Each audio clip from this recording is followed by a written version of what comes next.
నేను ప్రస్తావించా. ఒక సాక్షి హైలైట్ చేసింది ఒక 12 సంవత్సరాల ఆడపిల్లకి సంబంధించినటువంటి వార్త. అమ్మాయిని లవ్ అని వీళ్ళు రాస్తున్నారు. బట్ అమ్మాయిదొచ్చేటప్పటికి రేప్ చేశారని జెప్పేసి వాళ్ళు రాసుకొచ్చారు. వాస్తవంగా ఆ కేసులో పేరు రాయకూడదు, వీళ్ళు తప్పు చేశారన్నది రాశా. నేను మాట్లాడా. పేరు అత్యాచారం కేసు, లైంగిక వేధింపుల కేసులలో పేరు రాయకూడదు. ఈవెన్ నేను తిరుపతి ఇష్యూలో గూడా ఇప్పటికీ ప్రస్తావిస్తా. అమ్మాయి పేరు ఇంతవరకు వాళ్ళ నేను పేపర్‌లో రాసేసినియి. అదే ఈనాడు జ్యోతి కూడా రాసి పడేసినాయి పేర్లు.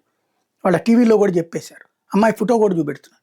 లైంగిక వేధింపుల కేసుల్లో, అత్యాచారాల కేసుల్లో చూపించకూడదు, పేరు రాయకూడదు. బాధితులకి ఆ వెసులుబాటు ఇవ్వాలి. ఎందుకంటే వాళ్ళకి చూపించి వాళ్ళ పేర్లు పెట్టినప్పటి నుంచి వాళ్ళ బంధువులందరికీ తెలిసిపోతుంది. ఆ తెలియడం వల్ల వాళ్ళ కుటుంబం మీద మానసిక ఒత్తిడి ఎదురవుతుందనేసే ఉద్దేశంతో సుప్రీంకోర్టు గతంలో ఇచ్చిన గైడ్‌లైన్స్‌ని కేంద్ర ప్రభుత్వం దేశవ్యాప్తంగా అమలు చేస్తోంది.